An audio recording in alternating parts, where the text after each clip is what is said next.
እስቲ እናንተ ብትሆኑ ለአንድ ቀን አዳር ብላችሁ ከሆነች ልጅ ጋር አድራችሁ እሷም ደግሞ አርግዛ ልጇን ጥላባችሁ ብትሄድ ምን ታደርጋላችሁ? የዛሬው ባለ ታሪካችን ታሪኩን እንዲህ ባለ ታጋርተናል። ቀጥታ ወደ ታሪኩ እንሄዳለን ማለት ነው።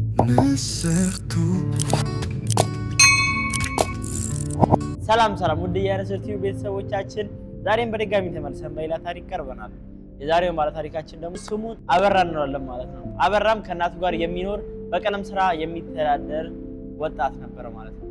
እናም አበራ የተለያዩ የቀለም ስራዎችን በመስራት ለእናቱ የሚሰራበትን በማምጣትና እሷንም በማገዝ ራሱንም በማገዝ የሚኖር ሰው ነው ማለት ነው።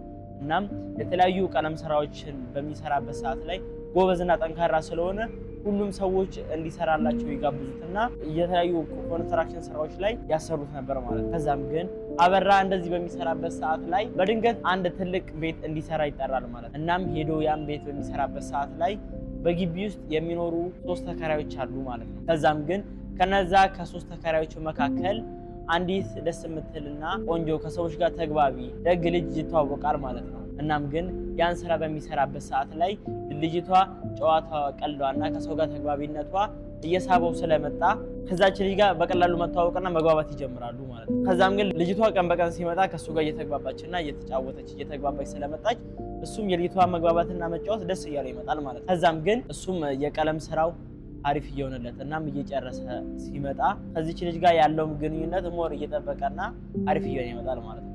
እናም የቀለም ስራውንም በ5 ቀን አካባቢ ይጨርሳል ማለት ነው። ከዛም ግን በዛች 5 ቀን ውስጥ ከዚች ልጅ ጋር አበራ በጣም ተግባብቶና ተስማምቶ ስለነበረ አንድ ውሳኔ ይወስናል ማለት ነው። ይህም ውሳኔ የነበረው እቺ ልጅ በውጪ ማግኘት አለብኝ ብሎ ነበር ማለት ነው። ከዛም ቁጥሯን ተቀብሎና ተቀያይሮ ስለነበረ ይደውልላትና እሷን ውጪ መጋበዝ እንደሚፈልግና ከሷ ጋር ማውራትና ጊዜ ማሳለፍ እንደሚፈልግ ያሳውቃታል ማለት ነው። እሷም ግን እሱ ደስ ብሏት ስለነበረ ይሄን ሀሳብ ትቀበለውና አብራ ውጪ ለመዝናናትና ጊዜ ለማሳለፍ ተስማማለች ማለት ነው። ከዛም ግን ወጥተው የተገናኙት ምሽታ ቤት አካባቢ ስለነበረ አንድ ሁለት ማለት ይጀምራሉ ማለት ነው። ከዛም ግን ፏያሉና እየሰከሩ ስለመጡ ሁለቱም በጣም ተፈላልገው ስለነበረ አብረው ለማደር ይስማማሉ ማለት ነው። ከዛም አብረው ባደሩ ሰዓትም ጠዋት ተሰናብቷት ይለያያል ማለት ነው። ከዛም ግን የተለያዩ ስራዎች መጥቶለት የተለያዩ ፊልዶች ላይ በሚሰራበት ሰዓት ላይ በድንገት ያልጠበቀው ስልክ ይደወልበታል ማለት ነው። ያም ስልክ የነበረው ባለፈው አብሯት ካደራት ልጅ ጋር ነበር ማለት ነው። ከዛም ግን አንስቶ ሲያወራት ከሱ ልጅ እንደጸነሰችና የሱ ልጅ በሆዷ እንደያዘች ትነግሯለች ማለት ነው። እሱም ግን በመደናገጥና በመርበትበት ልጁ የሱ እንዳልሆነና የዛን ቀን መከላከያ እንደተጠቀመ በመናገር ስልኩን ይዘጋባታል ማለት ነው። ከዛም ግን እሷም ግን እያለቀሰች ነበርና የነገረችው ደግማ ብትደውልለትም ስልኩን አያነሳም ማለት ነው። አሁንም ይዘጋባታል። ደጋግማ ብትደውልለትም እሱ ብሎክ ያደርጋታል ማለት ነው። ከዛም በተለያየ በጓደኞቿን ብትደውልለት አሁንም ያነሳና እሷ መሆኗን ሲያቅ በድጋሚ ይዘጋባታል ማለት ነው። በተለያየ ጊዜ እሱ ለማግኘት ብትሞክርም ስልኩን እየዘጋ ያስቸግራታል ማለት ነው። እንዲህም እያለ ረጅም ጊዜ ይሄዳል ማለት ነው። እሷም ልጅቷን ገፍቶ ወለደች ማለት ነው።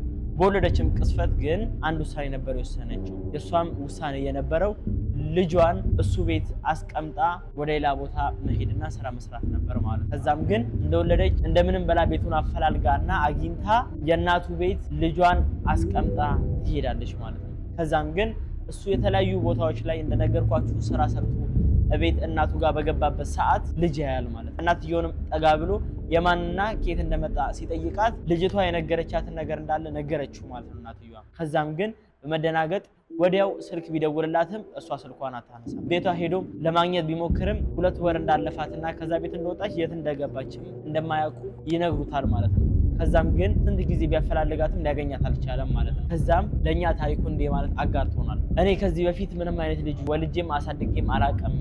ልጅቷም የኔ እንዳልሆነች እጠረጠራለሁ። የኔ ላትሆንም ትችላለች። ምንም ማረጋገጫ እንኳን የለኝም።